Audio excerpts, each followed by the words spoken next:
Welcome back to my channel Beating Examinophobia. This channel will help you to beat your exam phobia. Today's chapters are natural resource and improvement in food resources. Yes, आज हम दो chapter करने वाले हैं. Natural resources कुछ schools में मतलब syllabus में तो कर चुका है बट कुछ स्कूल्स में पढ़ाया जा रहा है तो हम दोनों कर लेते हैं. अगर आपको स्किप करना है तो यू कैन स्किप. ठीक है.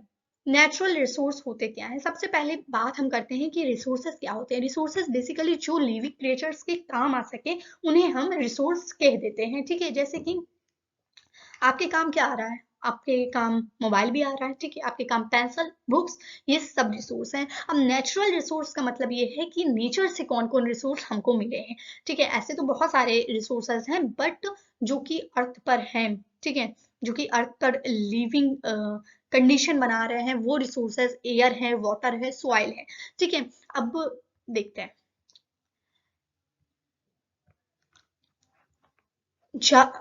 अर्थ पर जहां जहां पर वाटर है उस पार्ट को हम हाइड्रोस्फीयर कहते हैं और जहां जहां पर सॉइल है या फिर लैंड है उसे हम लिथोस्फीयर कहते हैं और फिर जहां जहां पर एयर है उसे हम एटमॉस्फेयर बोलते हैं और इसी लिथोस्फीयर, हाइड्रोस्फीयर, एटमॉस्फेयर को मिलाकर हम बोलते हैं बायोस्फीयर. बायोस्फीयर मतलब कि अपना अर्थ. ठीक है. और यही तीन की वजह से हमारे अर्थ पर लिविंग कंडीशन बनी हुई है. ठीक है. आगे बढ़ते हैं और देखते हैं एटमॉस्फेरिक गैसेस. एटमॉस्फेरिक गैसेस कितनी होती है? मेनली तो नाइट्रोजन और ऑक्सीजन ही होती है बट कुछ अमाउंट में आर्गन भी होती है, कुछ अमाउंट में कार्बन डाइऑक्साइड भी होती है, कुछ अमाउंट में हीलियम भी होती है, वाटर वेपर्स भी होती है. ठीक है. यहाँ पे कुछ रेशियो लिखा हुआ है. बहुत कम अमाउंट में ये सारी गैसेस होती है लेकिन होती हैं.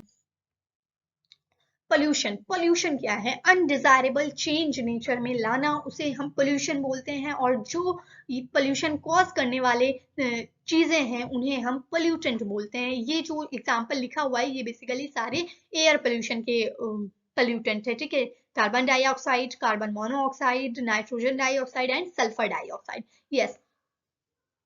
तो ये कुछ इस टाइप्स की इमेज है पोल्यूशन की. कितना गंदा लग रहा है और ये कोई और नहीं करता है, हम ह्यूमन बींग्स ही करते हैं. ठीक है. तो सबसे पहले है एयर पोल्यूशन. एयर पोल्यूशन मतलब क्या है? पोल्यूशन मतलब अनडिजायरेबल चेंज जो कि नेचर में आते हैं. ठीक है. वही अनडिजायरेबल चेंज अगर एयर में आ जाए, एटमॉस्फेयर में आ जाए, उसे हम एयर पोल्यूशन बोलते हैं. ठीक है. ये कैसे होता है? ये कंबशन ऑफ फ्यूल से होता है. ठीक है. स्मोक से होता है जो कि इंडस्ट्रीज से निकलते हैं और जो पटाखे वगैरह लगाए जाते हैं उससे होता है. ठीक है. ये सबसे होता है. और ये जब ये सब होता है तब CO2 गैस, सल्फर डाइऑक्साइड, ठीक है, और नाइट्रोजन डाइऑक्साइड ऐसी गैसेस निकलती हैं तो बहुत ज्यादा हार्मफुल है ये सारी गैसेस हमारे लिए. हम ह्यूमन बींग्स को अस्थमा तक कॉज कर सकती हैं ये सारी गैसेस और एयर पोल्यूशन. तो हमें हमें कोशिश करना चाहिए कि कम से कम इन चीजों का यूज करें. किन चीजों का? कार अगर हमारे घर पे है तो फिर अगर पास में जाना है कहीं तो फिर कार से ना जाए. ठीक है. बाइक से ना जाए. और फिर green house effect. Green house effect क्या होता है? सनलाइट से आती है कुछ रेज. ठीक है. अर्थ पर कुछ तो बैक हो जाती हैं, कुछ मतलब दोबारा चली जाती है. ये जो एटमॉस्फेयर है ये एक शीट की तरह काम कर रहा है. ठीक है. ये इस टाइप का. तो कुछ एटमॉस्फेयर के ऐसे आती हैं सन से और फिर कुछ तो बैक हो जाती हैं लेकिन कुछ हीट बन जाती हैं. ठीक है. और वही उसको जो कार्बन डाइऑक्साइड और अदर गैसेस हैं वो इसी हीट को ट्रैप कर लेती हैं और ये जो अर्थ है इसको वार्म रखती हैं. इससे कि क्या होता है? ग्लोबल वार्मिंग हो सकती है या फिर होती है. ठीक है. अब वाटर क्या है? हमने एयर के बारे में पढ़ लिया. वाटर सॉइल बचा हुआ है वो भी पढ़ लेते हैं. वाटर एग्रीकल्चर पर्पस के लिए काम आता है, डोमेस्टिक पर्पस के लिए, इंडस्ट्रियल पर्पस के लिए. Water keeps bodies temperature normal. हमारे जो बॉडी का टेम्परेचर है वो नॉर्मल रहता है. ठीक है. ऐसे तो बहुत लोग कहते हैं कि वाटर बहुत ज्यादा प्रेजेंट है हमारी अर्थ पर लेकिन सिर्फ उसमें वैसे 3% ही वाटर ऐसा है जो हम पी सकते हैं. ठीक है. यस. वाटर पोल्यूशन वही अनडिजायरेबल चेंज जब वाटर में आ जाए तो वाटर पोल्यूशन हो सकता है. ठीक है. नॉन बायोडिग्रेडेबल वेस्ट डालने से और इंडस्ट्रियल वेस्ट डालने से, कुछ केमिकल्स डालने से वाटर पोल्यूशन हो सकते हैं। नॉन बायोडिग्रेडेबल यहाँ पे मैंने बोला, ये आप आगे समझेंगे, ठीक है, मतलब आगे आने वाली स्लाइड्स में। अब वाटर साइकिल क्या है? ये बेसिकली ये वाटर साइकिल्स को हम हाइड्रोलॉजिकल साइकिल भी बोलते हैं, ठीक है। और ये मूवमेंट है, कॉन्टिन्यूअस मूवमेंट है, किसका? वाटर का। ये अर्थ से एटमॉस्फेयर में जाती है, फिर एटमॉस्फेयर से ग्राउंड में, मतलब अर्थ में वापस आती है। तो यहाँ पे वाटर है, वाटर का एवेपोरेशन होगा, मतलब कि लिक्विड किस में चेंज होगा? गैस में चेंज होगा। और फिर कंडेंसेशन से ये क्लाउड्स बनेंगे, और फिर प्रेसिपिटेशन होगा, मतलब कि वो दोबारा अर्थ पर आ जाएगी। ये है हमारी वाटर साइकिल। अब आगे बढ़ते हैं। ट्रांसपिरेशन क्या होता है? ट्रांसपिरेशन यहाँ पे आप देख सकते हैं, ये वाटर लीव्स पे कुछ पड़े हुए हैं, ठीक है। यही वाटर जब गैस वाटर वेपर में चेंज होती है, उसको हम ट्रांसपिरेशन बोलते हैं। क्यों? अगर ये स्टोमेटा से इसका इवेपोरेशन हो रहा है प्रोसेस, मतलब कि देखिए, लिक्विड या फिर सॉलिड जब वेपर में चेंज होते हैं, उसे तो हम बोल देते हैं इवेपोरेशन प्रोसेस हो रहा है। लेकिन अगर ये प्रोसेस प्लांट में हो रहा है, वो भी स्टोमेटा के थ्रू, तो उसे हम ट्रांसपिरेशन बोलेंगे, ठीक है। सॉइल सॉइल क्या होती है? अपर मोस्ट लेयर होती है अर्थ की, ठीक है, जो कि कब फॉर्म होती है? सॉइल कैसे फॉर्म होती है? वेदरिंग ऑफ रॉक्स से। वेदरिंग प्रोसेस है जो कि सॉइल की फॉर्मेशन के लिए है, ठीक है। और ये एक दो दिन का प्रोसेस नहीं, बहुत लंबा प्रोसेस है। और ये मिक्सचर होता है ऑर्गेनिक मैटर का और कुछ मिनरल्स का, ठीक है। ह्यूमस क्या होता है? अब यहाँ पे ह्यूमस भी लिखा हुआ है। ह्यूमस होता है जब कोई सेकेंड, ये कोई हमारा प्लांट है, ठीक है, और ये हमारी सॉइल है। अब इस प्लांट में से बहुत सारी पत्ती गिरेगी भी, ठीक है, और ये पत्ती जब डिकम्पोज हो जाएंगी, जब ये लीव्स डिकम्पोज हो जाएंगी, तब क्या फॉर्म करेंगी? तब ह्यूमस फॉर्म करेंगी। और ह्यूमस फर्टिलिटी ऑफ सॉइल, मतलब सॉइल की फर्टिलिटी को इंक्रीज करने में बहुत ज्यादा हेल्प करता है, ठीक है। सॉइल पोल्यूशन क्या है? सॉइल पोल्यूशन वही अनडिजायरेबल वेस्ट किस में आ जाते हैं? सॉइल में आ जाते हैं। अनडिजायरेबल चेंज सॉइल में आ जाते हैं, उसे हम सॉइल पोल्यूशन बोलते हैं। और ये सॉइल को इनफर्टाइल बनाते हैं, मतलब कि यहाँ पे क्रॉप्स नहीं ग्रो हो सकती हैं, ठीक है। इस टाइप के वेस्ट इस टाइप के वेस्ट, और ये जो ग्रीन वेस्ट दिख रहा है आपको, ये हम डाल सकते हैं। इसे हम बोलेंगे बायोडिग्रेडेबल वेस्ट, जो कि बायोडिग्रेडेबल, 1 सेकेंड, बायो डी नहीं आ रही है स्पेलिंग। बायोडिग्रेडेबल वेस्ट और नॉन बायोडिग्रेडेबल वेस्ट क्या होता है? बायोडिग्रेडेबल वेस्ट क्या होता है? जो कि डिकम्पोज हो जाते हैं सॉइल में, ठीक है, मतलब गल जाते हैं। और नॉन बायोडिग्रेडेबल वेस्ट जैसे कि प्लास्टिक हो गया, ये सब नहीं गलते हैं सॉइल में, डिकम्पोज नहीं होते हैं, ठीक है। और सॉइल इरोजन भी है, जिसमें कि क्रॉप्स नहीं ग्रो हो सकती हैं। तो अभी हम आगे पढ़ेंगे आने वाले चैप्टर्स में बायोडिग्रेडेबल और नॉन बायोडिग्रेडेबल के बारे में, कंपोस्टिंग के बारे में, ठीक है, चैप्टर में इम्प्रूवमेंट इन फूड रिसोर्स में। बायोजियोलॉजिकल बायोजियो केमिकल साइकिल क्या है? बायोजियो केमिकल साइकिल है जिसमें कि बायोलॉजिकल केमिकल्स होते हैं, लेकिन ये प्रोसेस जूलॉजिकल होता है, ठीक है। बायोजियो केमिकल साइकिल काफी लंबी स्पेलिंग है। तो इसमें हम 3 साइकिल पढ़ने वाले हैं, कार्बन साइकिल, नाइट्रोजन साइकिल और ऑक्सीजन साइकिल। स्टार्ट करते हैं फर्स्ट से। सबसे पहले हम इमेज ही देखते हैं कार्बन साइकिल। तो देखिए, कार्बन साइकिल यहाँ पे हमारी है। ये प्यारा से हमारा प्लांट है, ठीक है, जो कि दिन में क्या कर रहा है? सनलाइट की प्रेजेंस में क्या कर रहा है? फोटोसिंथेसिस प्रोसेस कर रहा है। तो जब ये फोटोसिंथेसिस प्रोसेस कर रहा है, तो क्या दे रहा है हमको? ग्लूकोज दे रहा है, और भाई ऑक्सीजन दे रहा है, जो कि हम ले रहे हैं, ठीक है। अब ये प्लांट्स कौन कंज्यूम कर रहा है? भाई इसके कुछ लीव्स नीचे गिरेंगी तो कौन कंज्यूम करेगा? एनिमल, कोई एनिमल आके कंज्यूम कर लिया, ठीक है। या फिर इसका कोई फ्रूट बनेगा तो फिर उसे हम ह्यूमन या फिर एनिमल्स खाएं। तो फिर हम क्या कर रहे हैं? हम बेसिकली कार्बन ही तो ले रहे हैं कुछ ना कुछ अमाउंट में। जब ये कार्बन जो है CO2 लेता है, तो कुछ अमाउंट में तो प्रेजेंट होता होगा इसके फ्रूट में, इसकी लीव्स में कार्बन, तो वही हम ले रहे हैं कार्बन, ठीक है। अब ये एनिमल जब मर जाएगा, ये एनिमल या फिर हम कभी मर जाएंगे, तो फिर मिट्टी में क्या होगा? मिट्टी मतलब क्या होगा? डिकम्पोजिशन होगा, मतलब कि यस, हमारी बॉडी जो है गलना शुरू कर देगी। तो क्या हमें क्या देगी? ये देगी ये कार्बन डाइऑक्साइड, ठीक है। और जब ये फॉसल फ्यूल बनेगा, तब ये और भी, मतलब फॉसल फ्यूल तो बहुत दिन बाद बनेगा, मिलियंस ऑफ ईयर्स बाद, लेकिन फिर भी क्या देगी ये? Carbon dioxide. तो जैसे कि अभी हमने वाटर साइकिल में देखा था, क्या हो रहा है,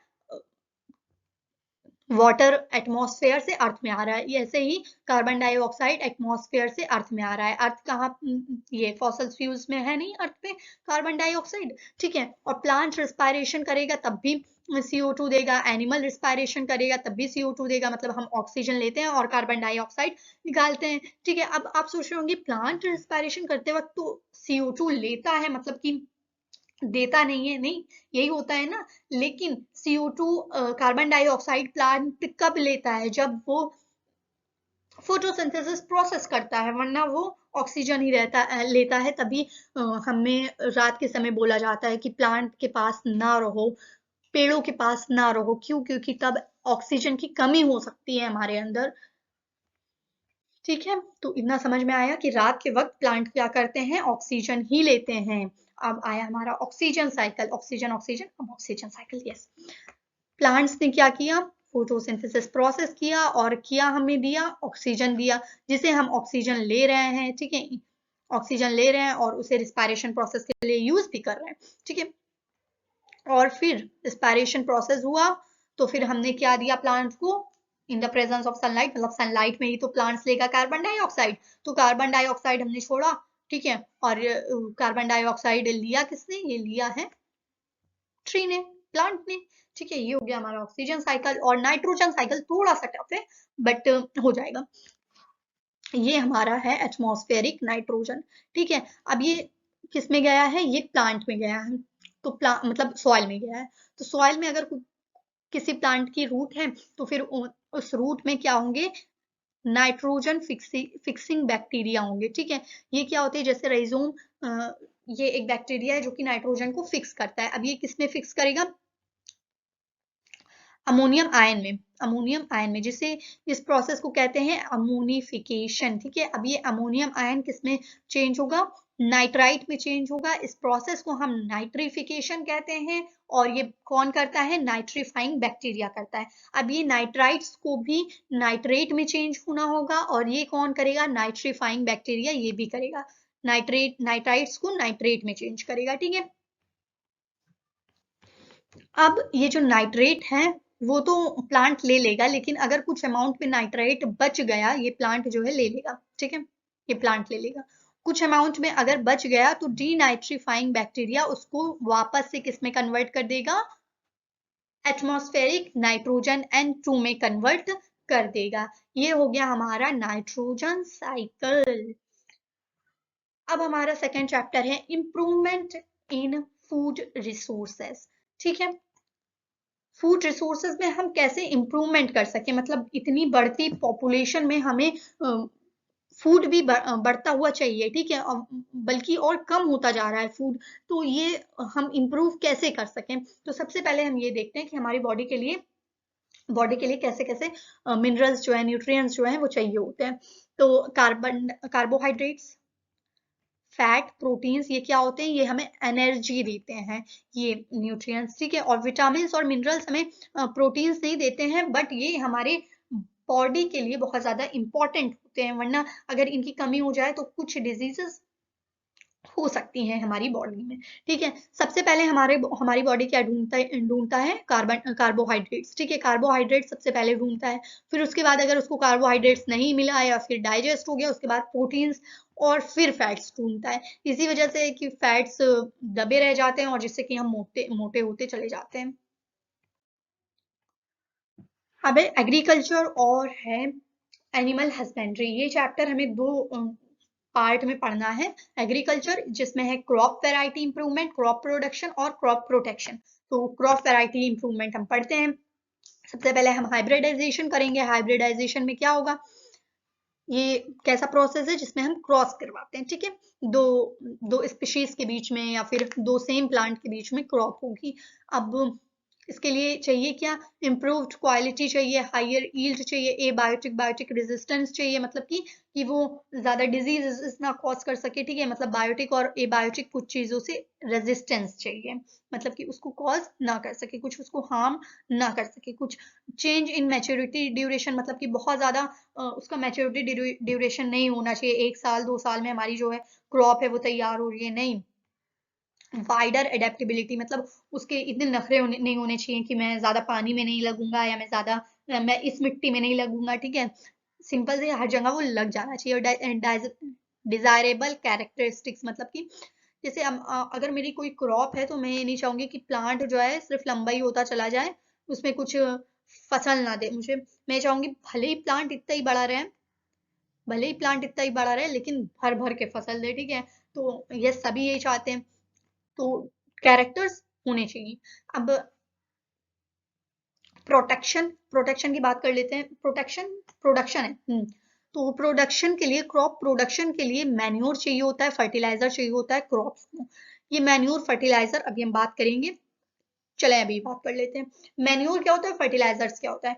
मैन्योर जो ऑर्गेनिक चीजों से जो हमारी खाद बनी होती है वो होती है, ठीक है। और फर्टिलाइजर्स जो इनऑर्गेनिक, मतलब कि जिसमें कुछ केमिकल्स मिले होते हैं, वो होती है। अब मैन्योर को हम घर में भी बना सकते हैं, जैसे कि अभी बायोडिग्रेडेबल वेस्ट के बारे में हमने बात की, उसे हम कुछ चीजों में डाल दें, ठीक है, कुछ अमाउंट ऑफ मिट्टी लें और उसमें बायोडिग्रेडेबल वेस्ट डाल दें, और फिर कुछ चीज़ों से बंद कर दें, उसमें कुछ वाटर भी डाल दें, सब गार्डन वेस्ट भी आप डाल सकते हैं जैसे लीव्स वगैरह, ठीक है। तो ये जब डिकम्पोज हो जाएगी तो फिर क्या हो जाएगा, ये बन जाएगी कंपोस्ट, ठीक है। और वर्मी कंपोस्ट इसमें आप क्या ले सकते हैं, इसमें आप काऊ डंग भी ले सकते हैं, गोबर, ठीक है। बट अगर नहीं लेनी तो कोई बात नहीं, बट वर्मी कंपोस्ट क्या होती है, जिसमें मेन चीज क्या होता है, मेन चीज होता है काउ डंग, और उसमें अर्थवॉर्म डाल दिए जाते हैं ताकि अर्थवॉर्म जो है काउ डंग को और भी ज्यादा डिकम्पोज कर सके, और उसकी सॉइल की, जब ये सॉइल में जाए तो सॉइल की फर्टिलिटी इंक्रीज कर सके, ठीक है। अब एक चीज और है यहाँ पे, ग्रीन मैन्योर क्या है, सन हेम्प एंड कवर, ये क्या है, कुछ प्लांट्स होते हैं, मतलब कभी कभी क्या होता है, सॉइल की न्यूट्रिएंट्स जाते नहीं है, ठीक है, सॉइल फर्टाइली रहती है बट उसके न्यूट्रिएंट्स जो है बहुत नीचे चले जाते हैं, तो उसके लिए कुछ प्लांट्स को पहले लगाना पड़ता है ताकि जो है हमारी न्यूट्रिएंट्स ऊपर आ सके, जैसे कि ये अगर मान के चले कुछ नीचे हो गया तो फिर वो न्यूट्रिएंट्स ऊपर आ सके, तो उसके लिए भी कुछ प्लांट है, जैसे कि सन हेम्प, ये वाला सन हेम्प है, और ये गाफर है, जिसका एग्जाम्पल मैंने यहाँ पे स्लाइड में लिखा हुआ है, और यहाँ पे 3 प्लांट्स और हैं, ठीक है। और इरिगेशन मतलब सिंचाई होती है, इसके लिए भी ट्यूबवेल वगैरह जैसे बहुत सारे मेथड्स हैं। और क्रॉपिंग पैटर्न्स, स्पेलिंग फिर गलत हो गई मेरी, क्रॉपिंग पैटर्न्स, इसके लिए एक तो पैटर्न्स होता है जो कि सिंपल, भाई हम एक फील्ड में एक ही क्रॉप लगाएंगे, ठीक है। और फिर उसके बाद 3 पैटर्न्स और हैं, mixed crop, inter crop, crop rotation.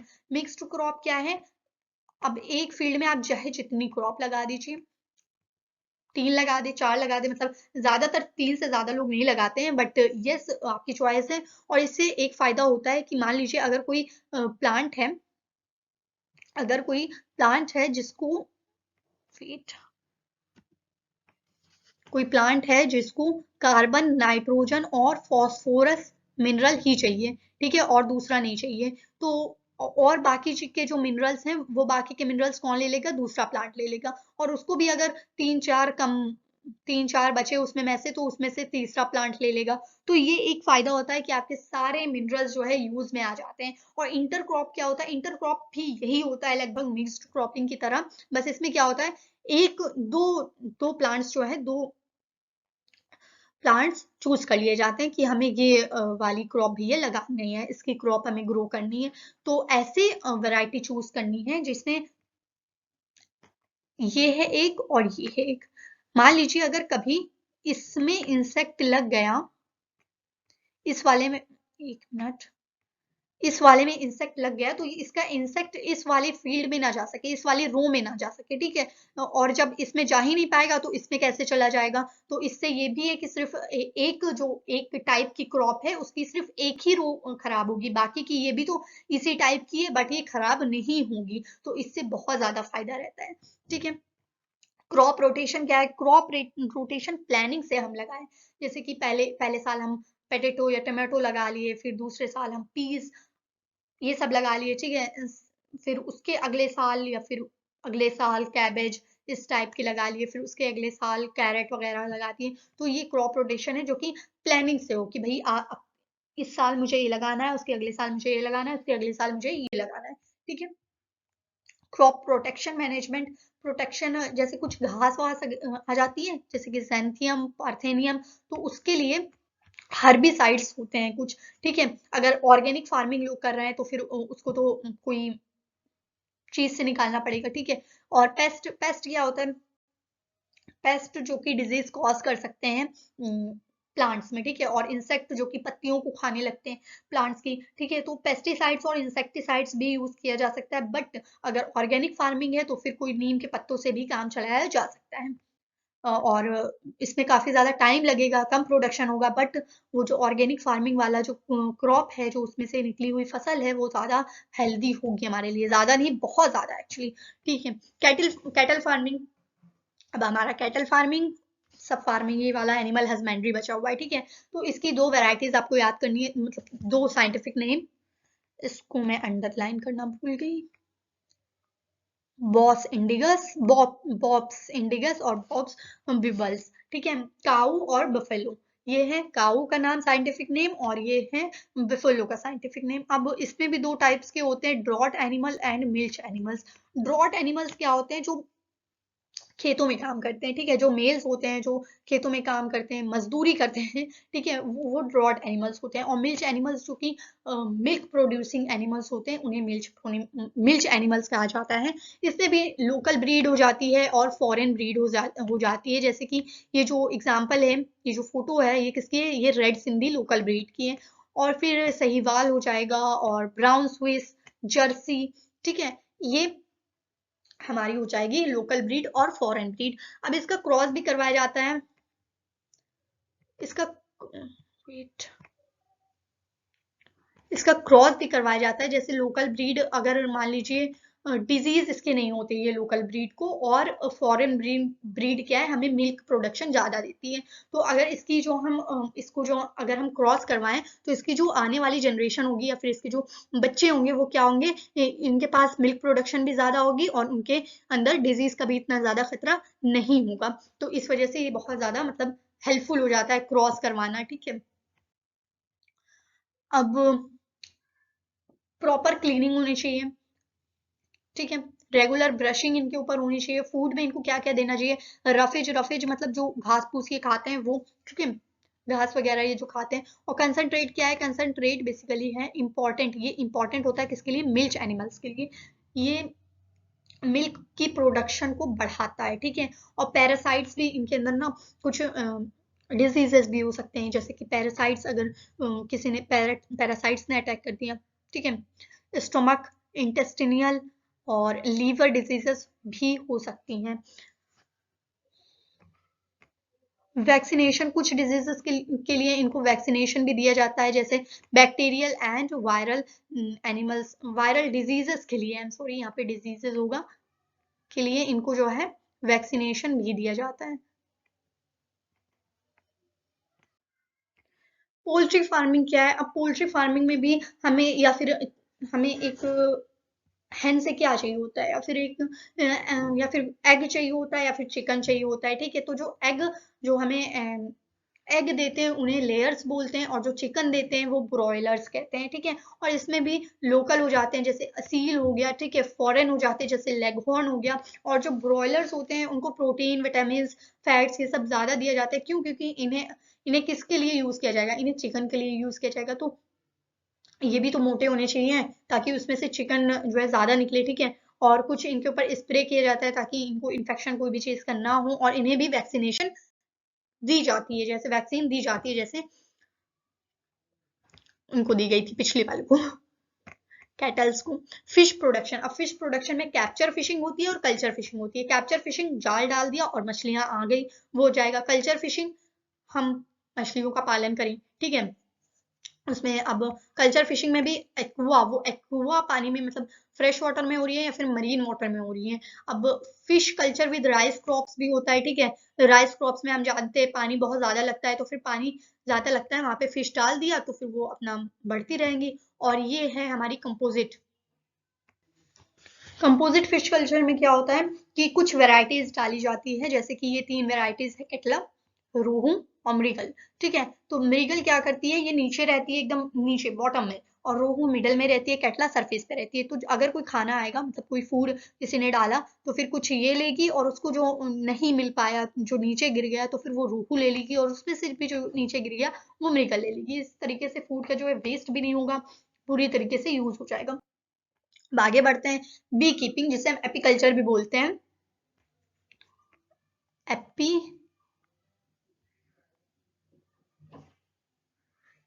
Culture, writing बहुत गंदी है मेरी, नहीं समझ में आ रही हो तो सॉरी। तो यस, इसके इसकी प्रोडक्शन हम, ये बीज की प्रोडक्शन क्यों करते हैं, हनी के लिए या फिर वैक्स के लिए, ठीक है। अब इसके भी कई ज्यादा वैरायटी हैं, इंडियन भी जिसे हम बोलते हैं, और एपिस डोर्सेटा, एपिस फ्लोराई, और इटालियन भी। इटालियन भी देखने में काफी खतरनाक लग रही है बट है बिल्कुल भी नहीं, मतलब थोड़ी बहुत है, ये काटती कम है, स्टिंग, ठीक है। और हाई हनी कलेक्शन होता है, कलेक्शन इसका बहुत ज्यादा होता है, और ज्यादा दिन तक चल पाती है, मतलब इसका जो लाइफ है वो ज्यादा दिन तक रहता है, ठीक है। और ब्रीड भी वेरी वेल करती है, मतलब कि जल्दी अपनी जनरेशन बढ़ा देती है। और लेकिन बीज की वैरायटीज पे इतना डिपेंड नहीं होता है हमारा हनी, बल्कि हमारी फ्लावर्स कितने हैं आसपास, इससे डिपेंड करता है, ठीक है। तो जो फ्लावर्स होते हैं बीज के आसपास, ये ज्यादा डिपेंड करते हैं, ना कि वैरायटीज से, ठीक है। तो यहाँ पे 26 मिनट्स में हमारा 2 चैप्टर्स के रिवीजन हो चुके हैं, ठीक है, नेचुरल रिसोर्सेज के और इम्प्रूवमेंट इन फूड रिसोर्सेज। अगर आपको ये वीडियो अच्छी लगी हो then please like, share and subscribe to my channel. Thank you so much.